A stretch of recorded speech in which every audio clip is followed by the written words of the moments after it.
Okay, so what you're going to need for the oil change is basically a funnel for the oil, the oil filter wrench,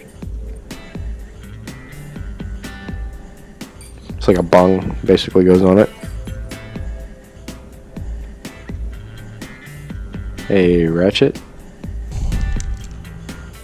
or something to use on the wrench, and one of your wife's good cooking pots. Alright, so if you get the Harley oil filter, it fits just so that's off. And one of the things I'm going to do for just my peace of mind is to lift the funnel up a bit so that the oil's not draining down into my wires. What I'm doing is waiting for this to drain down. So right there, this kind of, the Harley one fits just open where it's supposed to, if everything sets right. I had to use 2 rags. I'm going to kind of push it up on the side. I'm going to push it up from the bottom. At least the rags are there, it can catch the oil and stuff. And I want to make sure is that black ring is still on the oil filter. You don't want to try and put your new oil filter on and the old gasket still be on there because it'll leak. Alright, so on a Dyna, there's 2 plugs. There's one, actually there's more than that, but there's one here. That's for the transmission. And there's one here, which is for the engine oil. This is the one you want to drain when you're changing your oil. The one at the back to the side. Make sure you got the right socket. Both the engine oil and transmission are the same size. They are a 5/8. So I got my 5/8 here. And if you don't have a lift, you have to kind of see how it's going to be a little difficult. So I got an extension. Barely sits in there because this little rubber piece. Or you can get a wrench. I have loosened it, hopefully, to where I can loosen it and get my nice pot underneath here at the same time. Shh, don't tell her. Alright, there it is. Now there's 2 things about the plug. There's a magnet here that catches metal particles, and then there's a rubber gasket that goes around the outside, so you want to make sure that the rubber gasket isn't split or damaged or anything, so we got to wipe this off. Gasket seems okay, but what I'm going to do is actually loosen the oil filler cap here. Inspect the plug, make sure there's nothing in the threads, or the threads haven't been cross-threaded or anything. I already got a rubber gasket to replace this with, but I'm not going to damage this one, hopefully.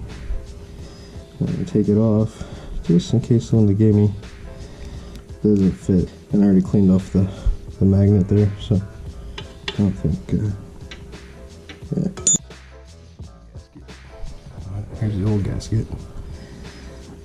And they're the same size. What I'm doing is putting oil on a new gasket, so when I seat it, it doesn't split. Old oil is fine, doesn't matter. What I'll do is slide this onto the drain plug. There we go, all done. I just gotta wait for that bad boy to drain. And you notice it's set at the back corner, so when it's on the kickstand, you can change the oil still and it not cause any problems. It'll still drain. And the reason I removed the filler cap is so that the air can get in there and just let the air take up the space in there. I already warmed it up a little bit, but you don't have to. It helps. Oh look, it just started dripping, so it's not pouring anymore. We'll give that a few minutes and I'll be right back.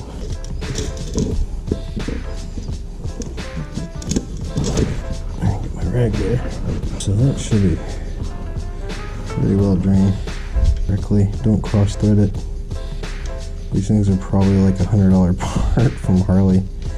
I didn't see a bar and shield on it, but you know how that is.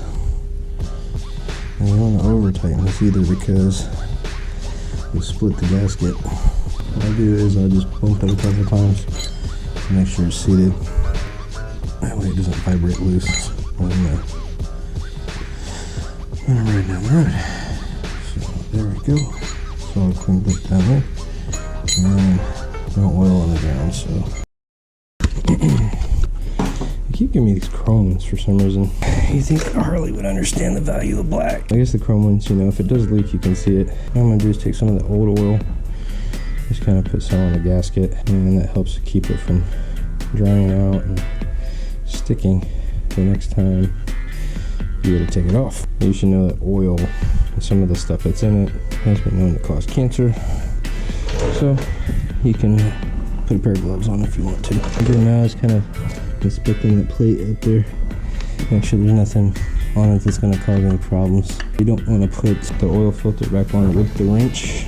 It can cause it to split. I recommend getting like a microfiber towel, and it's just hand tight. Make sure that's tight. There we go. No oil filter installed. Next step is putting oil in it. One of the things I did is I put the wash pan underneath the oil filter in case any drips. It'll catch it so it doesn't go on the ground. This is the pour side. This is not the pour side. So what we're going to do is pour slow and steady. Now I'll pour about half of this and then check it. Now my engine is currently warm. Check engine on GIF stand. Do not overfill. Air's full. It looks like they're full. That's only 2.5 quarts though. It does say 2.5 quarts. It is full. So wet engine oil, 2.5 quarts.